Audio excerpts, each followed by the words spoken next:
Demands for the Occupy Wall Street movement.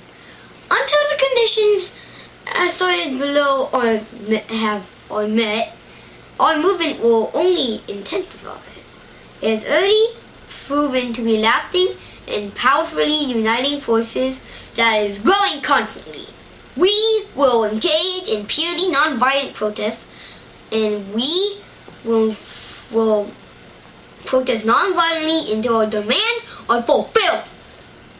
As our popularity grows, so does our power. With this power, we will make our demands loud and clear, and we will voice them with a thunderous roar that is already proved more powerful than any government or corporate power in the countless Middle Eastern countries. We are just true voice of liberty, and we will not be silenced until the strip of corporate culture of its power and return to its rightful owners, the citizens of the United States of America. 1. Reverse the effects of the citizens.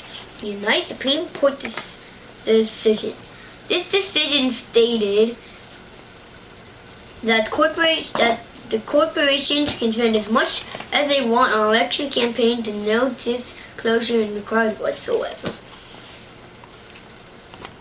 Corporations should be highly limited in ability to contribute in political, no matter what the election, and no matter what the form of media. There is order to ensure that the politicians that are elected are loyal to the people and not the corporate buyers. 2. Reinstate the Glass-Steagall Act. The repeal of provisions of the Glass-Steagall Act of 1933 by the Gramm-Leach-Bliley Act effectively removed the separation previously existed between investment banking, which issued securities, and commercial banks, which accepted deposits.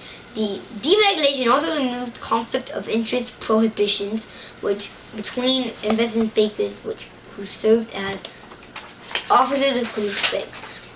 This repeal directly contributed the severity of the financial crisis of 2007 through 2011 by allowing Wall Street investment banking firm to gamble with their gamble with the depositors' money, which held in commercial banks owner created by the investment firms. Number 3. Pass the buffet on the fair taxation. This act will ensure that all American citizens making over $1 million pay a fair portion of their income to the federal government. This act does not call for a higher tax rate for the ultra-rich, as one would largely assume, but rather for a tax rate equivalent to that of the middle class, an extremely reasonable request. 4. Complete revamp the Securities and Exchange Commission.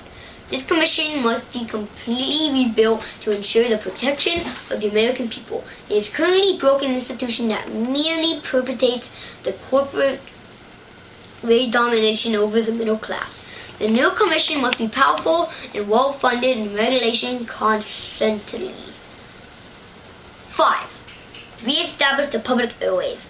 There must be an established order in which the presidential candidates debate and campaign on mainstream media. Currently, these institutions pick and choose which candidate to give airtime based on their financial interests. These interests directly conflict with the interests of the people, and in order to ensure that the voters are given an unbiased, equal view of each candidate, drastic mass media reforms must be enacted. Number 6. Investigate, arrest, and try the Wall Street criminals. These corporate muggles clearly broke the law and helped cause the 2008 financial crisis in many notable cases. There is a broad consensus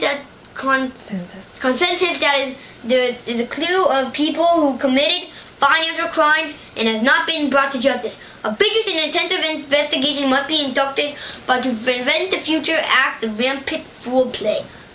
Number 7. Intense regulation of the defense industry.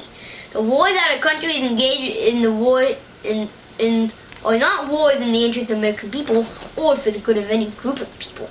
These wars are fought for corporate profit until reforms are put in place. We will continue to sacrifice the beloved troops to benefit a select more profiteers. Legislation must be put in a place to ensure no distribution whatsoever profits from the making of war. I am Ryle, and I am the 99%.